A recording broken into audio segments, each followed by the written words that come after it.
मोठ्या प्रमाणावर तुमच्या घराबाहेर जमलेले आहेत. तुम्ही जी 2 दिवसापासून आनंद दिघे यांच्याबाबत भूमिका मांडता आहात त्याचे पडसाद शिंदे शिवसेनेतही उमटत आहेत. तुम्हाला त्यांच्या आमदारांकडून धमकी देण्यात आलेली आहे की घरात घुसून संजय राऊत यांना आम्ही मारू.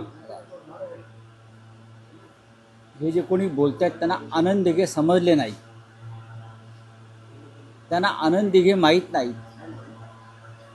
त्यांचे जे नेते आहेत एकनाथ शिंदे, त्यांनी एक सिनेमा काढला म्हणून त्यांना आनंद दिघे समजलेत का? नाही. सिनेमातल्या त्यांच्या 90% गोष्टी या खोट्या आणि भंपक आहेत. आणि गद्दार जर आमच्यावरती चाल करून यायला लागले, गद्दार तर कठीण आहे. अशा गद्दारांच्या वल्गना आम्ही खूप पाहिल्या आहेत त्या वर्षामध्ये. त्याच्यामुळे कोण राजेश मोरे तुम्ही म्हणता मला माहीत नाही, येऊ द्या, काय हरकत नाही. नाही, पण काल तुम्ही जी आनंद दिघे यांच्याविषयी भूमिका मांडली, तुम्ही म्हटलं की राजन विचारे यांचा खरं तर त्यामुळे एकनाथ शिंदे हे ठाण्याच्या राजकारणात उदयास आले. प्रताप सरनाईक असं म्हणतात की राजन विचारे नावाच्या दगडाला एकनाथ शिंदेंनी शेंदूर फासला त्यामुळे ते खासदार होऊ प्रताप शकले. सरनाईक नावाच्या धोंडाला कोणी शेंदूर फासला? उद्धव ठाकरेंनीच फासला ना. बघा, हे सगळे प्रताप सरनाईक, एकनाथ शिंदे वगैरे वगैरे जे लोक आहेत त्यांचं कर्तृत्व काय आहे, काय त्यांनी शौर्य दाखवलं मराठी माणसासाठी, महाराष्ट्रासाठी, त्यांनी या विषयावर बोलू नये. प्रताप सरनाईक यांच्या आधीपासून राजन विचारे हे पक्षाचे निष्ठावंत शिवसैनिक आहेत. हे तुम्हाला माहिती आहे का? प्रताप सरनाईक अनेक पक्ष फिरून शिवसेनेमध्ये आमदार होण्यासाठी आले आणि मंत्री होण्यासाठी त्यांनी बेईमानी केली. त्यांच्या घरावरती ईडीच्या धाडी पडल्या, बरोबर. त्यानंतर ते पळून गेले. हा त्यांचा इतिहास आहे. त्यांनी राजन विचारे किंवा अन्य तिकडे जे आमचे शिवसैनिक आहेत ठाण्यातले त्यांच्याविषयी न बोललेलं बरं, कोणीच बोलू नये. मी वारंवार सांगतो की जर राजन विचारे यांनी त्याग केला नसता तर एकनाथ शिंदे दिसलेच नसते. विधानसभेचं तिकीट जेव्हा शिंद्यांना देण्यात आलं ते त्यांना देण्यात आलेलंच नव्हतं. बाळासाहेब ठाकरेंनी ते सतीश प्रधान यांना दिलं होतं. हे जर खोटं असेल तर शिंद्यांनी सांगावं. सतीश प्रधान ह्यांची उमेदवारी नक्की झाली साहेब, कोणत्या निवडणुकीतलं म्हणतात? पहिली ज्या वेळेला त्या प्रथम आमदार झाले तेव्हा, आणि त्यांना जे तिकीट मिळालं ते उद्धव ठाकरे यांनी दिलं. मी त्याला साक्षीदार आहे. त्यांच्यासाठी कोण मध्यस्थी करत होतं, कोणत्या पद्धतीनं करत होतं, ते आमच्याकडे इथे किती वेळा आले. त्यासाठी सतीश प्रधान हे ज्येष्ठ नेते आहेत, शिवसैनिक आहेत. त्यांना माननीय शिवसेना प्रमुखांनी उमेदवारी दिलीच होती. एबी फॉर्म दिला त्यांना. त्यांच्या कपाळाला देवीचं कुंकू लावलं आमच्यासमोर. आणि त्यानंतर एकनाथ शिंदे यांनी तेव्हाही अशा पद्धतीनं काही भाष्य केलं आणि त्यांना ते तिकीट दिलं. पण याचा अर्थ पहिल्यापासून त्यांची वृत्ती ही ओरबडून घेण्याची आणि निष्ठा वगैरे गप्पा त्यांच्याबरोबरच्या लोकांनी कधीच मारू नये. मी वारंवार त्यांनी गप्प राहायला पाहिजे. त्यांना जर कोणी निष्ठावंतांनी 4 जोडे मारले तर त्यांनी ते खायला पाहिजे. 4 जोडे. आणि त्याच्यावरती आता आमचा विषय संपलेला आहे. आम्ही एक भूमिका मांडली. ती भूमिका हिंदू हृदय सम्राट बाळासाहेब ठाकरे यांच्याविषयी, आनंद दिघे साहेबांविषयी सुद्धा नाही, की शिवसेना प्रमुखांच्या बरोबर आम्ही कधी कोणाचं, जिल्हा प्रमुखांचा, उपनेत्यांचा फोटो कधी लावला नाही. नेत्यांचाही लावायला आम्हाला भीती वाटते. आणि या नवीन प्रक्रियेमध्ये, या गद्दार सेनेच्या प्रक्रियेमध्ये त्यांनी ही प्रक्रिया सुरू केल्यावरती तुम्ही नरेंद्र मोदींपेक्षा, अमित शहांपेक्षा, देवेंद्र फडणवीसपेक्षा दिघ्यांचा फोटो नक्की मोठा वापरा. तुम्ही मोदींसमोर बाळासाहेबांचा फोटोही मोठा वापरत नाही. हे माहिती आहे का तुम्हाला? एवढी तुमची फाटते हातभर. ह्यांचा पक्ष जो आहे हा भविष्यामध्ये भाजपात विलीन होतो आहे. हे मी वारंवार सांगतोय आणि मी जेव्हा सांगतोय तेव्हा ते सत्य होतं. यांना भाजपात विलीन व्हावं लागेल. काय हवं ते करा. हा संजय राऊत कच्च्या गुरूचा चेला नाही. हा बाळासाहेब ठाकरेंचा चेला आहे आणि आयुष्यभर त्याने शिवसेना, हिंदुहृदय सम्राट बाळासाहेब ठाकरे, उद्धव ठाकरे, ठाकरे कुटुंब यांच्याबरोबरच इमान एतबारे राहण्याचा प्रयत्न केला. तेव्हा या धमक्या ज्या असतात ना, या धमक्या या गांडूने आम्हाला देऊ नये. आम्हाला जेव्हा ईडीने धमकी दिली, अमित शहाने धमकी दिली, तेव्हा मी तुरुंगात गेलो, पळून नाही गेलो. ये म्हटलं मला अटक करायला, दिल्लीत म्हटलं मी इथेच बसलो आहे. हे मी अमित शहाना सांगितलं आहे, मी इथेच बसलो आहे तुझ्या घराच्या बाजूला, या अटक करा मला. हे आम्हाला जे काळीज आहे मर्दांचं, हे बाळासाहेब ठाकरेंनी दिलं आहे. आम्ही ओरबडणारे नाही आहोत, लक्षात घ्या. नाही, पण ज्या प्रकारे तुम्हाला आव्हान दिलं अरे गेलंय, सोडावं, तुम्ही कसलं आव्हान ठाण्यात जाणार देताय? का? जाऊ ना ठाणे काय कोणाच्या challenge स्वीकारलंय का? हे कसले हे कोण चॅलेंज देणार? तुम्ही कसे प्रश्न विचारता पत्रकार लोक? माझं अख्खं आयुष्य पत्रकारितेत गेलं. मी नसता असा प्रश्न विचारला कोणाला. फार तुम्ही तकलादू प्रश्न विचारता, असं वाटत नाही का? ठाण्यात जाणार का? अरे कोण हे लोक आहेत? मी काल रात्री ठाण्यात जाऊन आलो, माहिती आहे का? माझं काम होतं, मी आताही जाऊ शकतो आणि मी एकटा जातो. माझ्याबरोबर यांच्यासारखा गाड्यांचा ताफा, सरकारी पोलीस बंदोबस्त, हां, ते खिडकीतून बंदुका दाखवणारे असे त्यांचे ते, मग गाडी उघडायला उतरतात त्यांचे सगळे बॉडीगार्ड्स, हे आमच्याकडे नाही. मी शिवसेनेचा नेता आहे, मला माहिती आहे जय महाराष्ट्राची ताकद काय आहे ती. एकटा असतो मी, एकटा. आताही मी इथे एकटा, आता बाहेर एकटा जाणार. या कसे परत जातात ते बघतो, हे पण सांगतो. नाही, पण राऊत साहेब, एक आहे की जी वक्तव्य शिंदे शिवसेनेकडून येतात त्यात मंत्री शंभूराज देसाई असं म्हणतायत की राऊतांची विधानं चुकीची आहेत. बघा, स्वतः बाळासाहेबांनी दिघेंच्या कामाचं कौतुक हो, मग केलं, केलंच आहे ना. अनेक व्हिडिओ आहेत. हो, पण मी कुठे म्हणतो नाही केलं म्हणून? हा वेडा माणूस आहे काय? मी उलट दिघे साहेबांचं अभिमानानं नेहमी गौरव करतो की इतका निष्ठावान नेता, जिल्हा प्रमुख असला तरी त्याला नेत्याचा मान होता. मी नेहमी म्हणतो हे. आणि त्यांच्यासारखा आदर्श जिल्हा प्रमुख राहावा असं बाळासाहेबांचं नेहमी म्हणणं असायचं. आणि जेव्हा आता मी त्या तुमच्या कोणते नाव काय कोणाचं घेतलं? शंभूराज देसाई मंत्री आहेत ना ते? मंत्री. हां, मंत्री आहेत ते असतील, एकनाथ शिंदे असतील, त्यांच्या माहितीसाठी मी सांगतो, शिवसेना प्रमुखांनी, उद्धवजींनी जेव्हा दिघे साहेबांचं कौतुक करून त्यांना म्हटलं की दिघे तुम्हाला आता बढती द्यायला पाहिजे, तुम्ही ठाण्याच्या बाहेर पडा महाराष्ट्रात, तेव्हा दिघ्यांनी विनम्रपणे हात जोडून बाळासाहेबांच्या चरणाला स्पर्श करून सांगितलं, साहेब मी तुमच्या चरणाशीच बरा आहे, मला ठाण्यातच राहू द्या, मी ठाण्यातच सुखात आहे. कळलं? हे आमच्या समोर अनेकदा झालं. त्यांना अनेकदा प्रमोशन पक्षात जे मिळतं आमच्याकडे तो देण्याचा प्रयत्न झाला आणि ते म्हटले नाही, मला ठाण्यातच सुख. त्यांना म्हटले अरे एवढं तुझं वलय आहे, तुम्ही आता महाराष्ट्रात काम करा, राज्याच्या नेतृत्वात या. तो इतका महान माणूस होता आनंद दिघे की त्यांनी विनम्रपणे हात जोडले, सांगितलं नाही मी इथेच बरा आहे साहेब, मी तुमच्या चरणाशीच बरा आहे. हे ह्या अशा निष्ठावंत माणसावरती हे असे तमाशे करतायत, हे गद्दार आणि बेईमान लोक, हे गद्दार आहेत तो.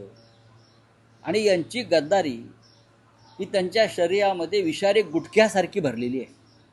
हा विषारी गुटखा आहे, पण लक्षात घ्या गुटखा बंदी झालेली आहे, यांच्यावर सुद्धा बंदी येणार आहे. राऊत साहेब, आणखी काही विषय आहेत. एक आता माहिती समोर येते आहे की जो बहुचर्चित बुलेट ट्रेन प्रकल्प आहे, ऑगस्ट 2027 पासून त्याचा पहिला टप्पा सुरू होतो आहे. आज अधिकृतपणे त्याची घोषणा करण्यात आली आहे. मग चांगली गोष्ट आहे, होऊ द्या, ह्याच्यावर मी काय बोलू. तर बुलेट ट्रेनला शिवसेना, उद्धव बाळासाहेब ठाकरे पक्षाचा विरोध आहे. नक्कीच विरोध आहे. आमच्या जमिनी घेतल्या, BKCमध्ये अतिक्रमण केलं आणि बुलेट ट्रेनची मागणी काय आम्ही कधी केली नव्हती. तुम्हाला बुलेट ट्रेन सुरत काय सुरत ना, अहमदाबाद आणि मुंबईच का? अहमदाबाद, मुंबई. तुम्हाला बुलेट ट्रेन दिल्ली आणि मुंबईसुद्धा करता आली असती. तुम्हाला बुलेट ट्रेन मुंबई आणि आग्रा करता आली असती, तुम्हाला बुलेट ट्रेन मुंबई जयपूर करता आली असती किंवा अहमदाबाद जयपूर करता आली असती. तुम्हाला मुंबई गुजरातशी जोडायची आहे भविष्यात घास गिळण्यासाठी. जे उद्धवसाहेब सांगतात ना, इथून सकाळी जायचं, संध्याकाळी येईपर्यंत घाण साफ करून आपण ठेवायची यांची. हां, धारावीच्या बाजूला स्टेशन केलं आहे तिकडे बुलेट ट्रेनचं. करा ना, मुंबई दिल्ली बुलेट ट्रेन करा, आम्ही स्वागत करू. मुंबई जयपूर बुलेट ट्रेन करा, आम्ही स्वागत करू. अगदी मुंबई सिक्कीम बुलेट ट्रेन करा, आम्ही स्वागत करू. करताय का? मुंबई सुरतच का आणि कोणाच्या सोयीसाठी? हां, मुंबई म्हणजे एकच हो, लुटायलाच ना.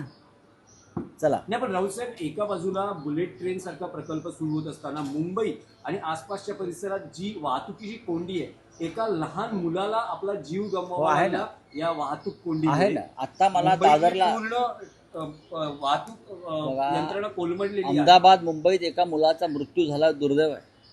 मुंबईच्या रस्त्यावर वाहतूक कोंडीमुळे असे रोज मृत्यू होत आहेत, ते माहिती आहे का तुम्हाला? ह्याच्याविषयी देवेंद्र फडणवीस यांच्याकडे काही योजना, काही भूमिका आहेत का? माझ्या माहितीप्रमाणे मधल्या काळामध्ये मनसे प्रमुख राज ठाकरे हे मुंबईतल्या ट्रॅफिकच्या प्रश्नावर देवेंद्र फडणवीसांना भेटलेले आहेत. त्यांनी पुन्हा भेटावं त्यांना आणि ही कोंडी सोडवण्याचा प्रयत्न करावा. राऊसाहेब, उद्धव ठाकरे दसरा मेळाव्यानंतर राज्याच्या दौऱ्यावर जातात. पहिला पुण्यात जातील, मग संभाजीनगरमध्ये जातील. महापालिका निवडणूक आणि स्थानिक स्वराज्य 4 ऑक्टोबरला हा दौरा महत्त्वाचा मानला. 4 ऑक्टोबरला माननीय उद्धवजी पुण्यात आहेत. 4 ऑक्टोबरला पुण्यात आहेत. त्यानंतर पुढल्या 8 दिवसात ते मराठवाड्यात जात आहेत, संभाजीनगरला. साधारण त्या संदर्भातली रचना होते. पण 4 तारखेला उद्धवजी पुण्यामध्ये नक्कीच आहेत. दिवसभर त्यांचे कार्यक्रम आहेत. शाखा प्रमुखांचा मेळावा आहे. त्यानंतर आमचे वसंत मोरे यांनी एका बँकेसंदर्भात कार्यक्रम घेतलेला आहे, तो होईल. मग मराठवाड्यातले काही कार्यक्रम आहेत. मराठवाड्यामध्ये शिवसेना पक्ष कार्यालयाचं उद्घाटन होईल. इतर काही गोष्टी आहेत. रावसाहेब, आणखी एक विषय आहे की गोपीचंद पडळकर यांनी जयंत पाटलांबाबतीत जे केलेलं विधान आहे, अलीकडच्या काळात महाराष्ट्राच्या राजकारणात बघितलं तर जी विधानं किंवा ज्या भूमिका मांडल्या जात आहेत अत्यंत वादग्रस्त आणि खूप स्तर घसरलेला आहे. स्वतः शरद पवारांनी फडणवीसांना फोन करून नाराजी व्यक्त केली जयंतराव आहे. पाटील, फडणवीसांनी पडळकरांना समज दिलेली आहे. त्याबद्दल तुमचं काय मत आहे? हे जे एकमेकाचा बाप काढतात भाजपचे लोक, ही सुरुवात कोणी केली? तर नारायण राणे यांच्या मुलानं केली. त्याला अभय दिलं फडणवीसांनी आणि त्यानंतर ही घाण वाढत गेली. पडळकर असतील, एक लक्षात घेतलं पाहिजे, आपण आता आमदार आहोत. ठीक आहे, आपल्याकडून एखादा चुकीचा शब्द जातो, आमच्याकडूनही जातो, पण आम्ही कोणाचा बाप नाही काढला, बापाचं कर्तृत्व नाही काढलं. राजाराम बापू पाटील सहकार महर्षी, मोठे नेते या राज्याचे, ज्यांनी या महाराष्ट्रातल्या सहकार क्षेत्रामध्ये फार मोठं योगदान दिलेलं आहे. हां, ज्यांचा स्वातंत्र्य चळवळीशी खूप निकटचा संबंध आला, त्यांच्याविषयी कोणी बोलावं आणि कोणत्या भाषेत बोलावं हे जर भारतीय जनता पक्षामधला लोकांना कळत नसेल तर त्यांनी महाराष्ट्राच्या संस्कृतीला काळीमा लावला असं मला म्हणावं लागेल. तुम्ही शरद पवारांविषयी चुकीचं बोलता बारामतीत जाऊन, आणि ठराविक माणसं फडणवीसांनी नेमलेली आहेत त्यासाठी. ही फडणवीसांची टीम आहे, ही टीम फडणवीस आहे, हे तुम्हाला माहिती आहे का? ही टीम फडणवीस आहे. आणि फडणवीस ज्या संस्कार आणि संस्कृतीच्या गोष्टी करतात, तर त्यांच्या टीममधल्या या माणसांना त्यांनी आधी शाळा घ्यावी त्यांची. कोणाविषयी बोलताय तुम्ही? माननीय उद्धव साहेबांविषयी बोलताय, तुम्ही अन्य नेत्यांविषयी बोलताय, तुम्ही पवार साहेबांविषयी बोलताय, तुम्ही अजित पवारांवर बोलताय. टीका करा ना, कठोर शब्दात टीका करा, पण ह्या सगळ्या लोकांना विधानसभेत मारामाऱ्या करतात. विधानसभेत हे लोक फक्त बंदुका काढायच्या बाकी होते या माणसानं, आणि परत हे गुंडासारखे फिरतात आणि फडणवीसबरोबर चहा पितात मुख्यमंत्र्याबरोबर. आणि समज दिली म्हणतात. आतापर्यंत देवेंद्र फडणवीसांनी या व्यक्तीला 12 ते 13 वेळा समज दिली आहे, असं वृत्त मी वाचलं. 12 ते 13 वेळा समज देऊन जर माणूस ऐकत नसेल, याचा अर्थ तुमचा त्याला पाठिंबा आहे बोलण्यासाठी. आणि तुमचा जयंतरावांवरती राग यासाठी आहे, जयंतराव तुमच्या पक्षात यायला तयार नाही. जयंतराव त्यांच्या पक्षात जायला तयार नाहीत, इतका दबाव आणूनसुद्धा. त्याच्यामुळे हा त्यांचा बाप काढण्याचा होतो. आधी राजाराम बापू पाटलांचं कार्य समजून घ्या आणि मग यांच्या बापजाद्याने काय केलं यांच्या पक्षात ते कळेल. जे स्वातंत्र्य चळवळीपासून पळून गेले, हे स्वातंत्र्य चळवळीतल्या कार्यकर्त्यांना असं अपमानास्पद बोलतात. लाजा वाटत नाही का या लोकांना? सातारा, सांगली, कोल्हापूरमध्ये ही जी पिढी होती, किसनवीर, राजाराम बापू पाटील, वसंतदादा पाटील, लाड गुरुजी, यांनी किती मोठं काम करून ठेवलं आहे. नाना पाटील, क्रांतिसिंह यांच्या बापजाद्यांनी केलं आहे का कधी? स्वातंत्र्य लढ्यामध्ये कधी भाग घेतला आहे का? हे दाखवा की बाबा भाजपा किंवा संघाच्या पूर्वजांनी अशा कार्यामध्ये सहभाग घेतलेला आहे, की आम्ही घेतला नाही म्हणून ज्याने घेतला त्यांच्याविषयी राग आहे काय? चला, धन्यवाद. नाशिकमध्ये सर, हे असं- वीर सावरकर यांचं कौन विधायक, कौन राजेश मोरे, मुझे नाम भी उनका मालूम नहीं. ऐसे ऐसे लोग महाराष्ट्र में चुनकर आए हैं जिनका अभी तक आता पता लोग ढूंढ रहे हैं कि ये विधायक है. ये विधायक वोट चोरी से बन गए महाराष्ट्र में भी. एकनाथ शिंदे के 90% जो विधायक है, या अजित पवार के विधायक है या बीजेपी के, वो वोट चोरी और घपला कर, तो उनके जनता को नाम भी मालूम नहीं, मुझे नाम मालूम नहीं. आकर धमकियाँ देते हैं, देने दो भाई. बीजेपी की ये एक अब कल्चर बन गया है. कोई जयेंद्रराव पाटिल के पिताजी के बारे में बोलता है, कोई हमको गाली देता है. अगर मैंने जो सवाल पूछा है उसके आप जवाब दीजिए. मैं ये मानूंगा, टीका करना, क्रिटिसाइज करना, आलोचना करना लोकतंत्र में होता है. घुसकर मारने की बात करोगे तो वापस नहीं जाओगे. पुणे में जाएंगे 4 तारीख को, उसके बाद मराठवाड़ा उद्धव जी जाएंगे. पूरे महाराष्ट्र उद्धव जी का दौरा तैयार हो रहा है. Thank you very much. Sir, एक प्रश्न असा आहे की आता नवरात्र येतोय, काही लोकांनी नवरात्रीचं आयोजन केलं आणि तिकडे मुस्लिम लोकांना एंट्री देऊ नका अशा हिंदू लोकांनी सांगितलंय. किती चुकीचं आणि ते निर्माण करण्याचा प्रयत्न करतात. या देशामध्ये अशा प्रकारे धार्मिक आणि धर्मांध वातावरण निर्माण करण्याचं काम चालू आहे आणि हीच त्यांची रोजीरोटी आहे. मी अगदीच सर्व धर्म समभावाच्या गोष्टी कधीच करणार नाही, बरोबर आहे. पण ज्या प्रकारे हे विष पेरण्याचं काम चाललं आहे, त्या महाराष्ट्राला आणि देशाला भूषणावह नाही.